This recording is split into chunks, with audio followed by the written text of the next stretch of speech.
ରୁକ୍ମିଣୀ ବିବାହ ହାତ ଗଣ୍ଡି ପଡ଼ିଲା ପ୍ରଥମ ରାତିରୁ ଚତୁର୍ଥୀ ଦିନ ଚତୁର୍ଥୀ ହୋମ ସରିଥିବ ସ୍ନାନ ମଣ୍ଡପକୁ ଆସିବେ ଯେ ଅଣସାର ଘର ପୁଣି ଅଣସାର ଘର ଛାଡିକି ରଥଯାତ୍ରା ଭିଆଇ ନୀଳାଦ୍ରି ବିଜେରେ ମଣିମା ଦେଉଳକୁ ଯିବେ ପାଟ ମହାଦେବୀଙ୍କ ପାଖକୁ। ମା ରାଗରେ ବିବାହ କରିଦେଇକି ଛାଡିକି ପଳେଇଆଛ ଚତୁର୍ଥୀ ରାତିରୁ। କୋଉ ପୁରୁଷ ହବା ଯାଏ ଚତୁର୍ଥୀ ରାତିରୁ ପଳେଇ ଆସିବେ ନାଥ। ତ ଯିବେ ନୀଳାଦ୍ରି ବିଜେ ଉତ୍ସବରେ। ଠିକ ପହଣ୍ଡି ଆରମ୍ଭ ହବ, ବଡ଼ଠାକୁର ପଳେଇବେ, ଭଗବତୀ ପଳେଇବେ, ଆୟୁଧରାଜ ସୁଦର୍ଶନ ପଳେଇବେ, ବିଜେ ହେଇଯିବେ ସିଂହଦ୍ୱାର। ମା ମହାଲକ୍ଷ୍ମୀ ଥିବେ ଚାହାଣୀ ମଣ୍ଡପରେ, ମଣ୍ଟାରେ ଲୁଗା ଭିଡ଼ିକି ସେବାୟତଙ୍କ କଥାରେ ରାଗିକି ମା ପୁରା ପ୍ରଖର ରାଗରେ ଥିବେ। ସେପଟେ ମହାପ୍ରଭୁଙ୍କର ପହଣ୍ଡି ଲାଗି ଟାହିଆ ଲାଗି ହେଇଯିବେ। ବନ୍ଦାପନା ଟିକେ ସରିଗଲେ ମଣିମାଙ୍କର ଆରମ୍ଭ ହବ ଡର। ଏପଟେ ଭକ୍ତକୁ ଛାଡିଯିବାର ବେଦନା, ସେପଟେ ମା ମହାଲକ୍ଷ୍ମୀଙ୍କର ରାଗ। କିଭଳି ଭାବରେ ସ୍ତ୍ରୀକୁ ମୁହଁ ଦେଖେଇବି। ଚତୁର୍ଥୀ ରାତିରୁ ଛାଡି ଚାଲି ଯାଇଥିଲେ, ଆଜି ଫେରୁଛି ମାସେ ପରେ।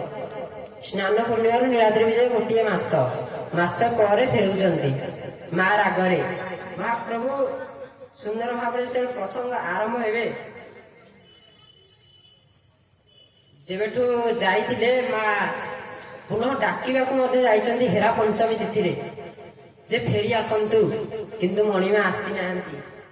ମହାପ୍ରଭୁ ରାଗରେ ମହାପ୍ରଭୁ ସେବକ ମାନଙ୍କୁ ପଦେ କହିବେ, ସଖାରେ ଲକ୍ଷ୍ମୀକୁ ଦେଖିଲେ ଡର ଲାଗୁଅଛି, ତା ମୁହଁ ଆଉ ନ ଦେଖାରେ, ତା ମୁହଁ ଆଉ ନ ଦେଖାରେ।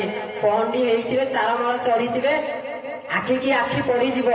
ଚାହାଣୀ ମଣ୍ଡପରେ ମା ମହାଦେବୀ ରାଗରେ ରୋଷରେ ଏପଟେ ଡରରେ ଥରୁଛନ୍ତି କାଳିଆ ଠାକୁର, କୋଟି ବ୍ରହ୍ମାଣ୍ଡ ନାୟକ, ଯାହାଙ୍କ ଦ୍ୱାରେ ଚାରି ବେଦ ନତମସ୍ତକ ହୋଇ ବଢିଛନ୍ତି, ଯାହାଙ୍କ ଆଗରେ ବ୍ରହ୍ମା ଶଙ୍କର ନତମସ୍ତକ ପ୍ରଣତ ମୁଦ୍ରାରେ ବିରାଜମାନ ଅଛନ୍ତି।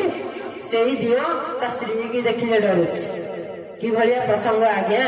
ମହାଲକ୍ଷ୍ମୀ ସେପଟେ ନିଜ ବାରଗ୍ରାହୀ ସେବକ ମାନଙ୍କୁ କହୁଥିବେ, ସଖିଲୋ ଡରରେ ଥରୁଛି କାଳିଆ ଦିଅଟା, ଦେଖିଦେଲେ ମୋର ଆଖିଲୋ, ଦେଖିଦେଲେ ମୋର ଆଖିଲୋ। ଡରରେ ଦେଖ ଦେଖ ଥରୁଛି ତମ କାଳିଆ ଠାକୁର। କିଭଳି ଭାବରେ ବିଜେ ହେବେ ପହଣ୍ଡିରେ, ଗୋଟି ପହଣ୍ଡିରେ ଫେରୁଥିବେ, କାରଣ ଭକ୍ତକୁ ଛାଡିଯିବାର ବେଦନା ଥିବ।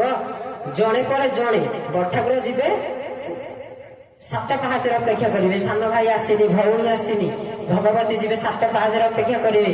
ଏପଟେ ମହାପ୍ରଭୁ ଓହ୍ଲେଇ ଯେତେବେଳେ ପହଞ୍ଚି ଯିବେ ଅରୁଣ ସ୍ତମ୍ଭ ଆଗରେ, ଆଖିକି ଆଖି ପଡିଗଲେ ମା ମହାଲକ୍ଷ୍ମୀ ଉପରୁ ପ୍ରଶ୍ନ କରିବେ, ନା କୁଆଡେ ଯାଇଥିଲ? ମୁଁ ତ ଜାଣିନି। ଠିକ ଜାଣିଛି ତମେ କୁଆଡେ ଯାଇଥିଲ। ଗ୍ରାମ ସେ ପାଖରେ ଘରଟିଏ ଅଛି, ତା ନାମ ଗୁଣ୍ଡିଚା ବାଡ଼ି। ଦିବସେ ଶୁଭଇ ସେଠି ଗୋ ଶ୍ୱାନ ଶୃଗାଳଙ୍କରଡି।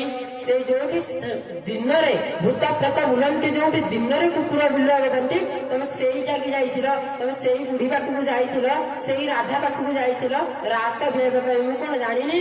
ତମକୁ ଆଉ ଘରେ ପୁରେଇବିନି। ସଭିଏ ଆସନ୍ତି ବଡ ଦେଉଳକୁ ତୁମକୁ ଦେଖିବା ପାଇଁ। ତୁମ୍ଭେ ଯାଇଥିଲ ଗୁଣ୍ଡିଚା ବାଡିକୁ କାମୁହ ଚାହିଁବା ପାଇଁ। କା ମୁହଁକୁ ଚାହିଁବା ପାଇଁ ତମେ ଯାଇଥିଲ। ଏଠି ସ୍ତ୍ରୀ ଥାଉ ଥାଉ ବାହାଘର ଚତୁର୍ଥୀ ରାତିରେ ଛାଡିକି ପଳେଇଲ ଯେ ପ୍ରେମିକା ରାଧା ପାଖକୁ। ମୁଁ କଣ ଜାଣିନି କାହା ପାଖକୁ ଯାଇଥିଲ?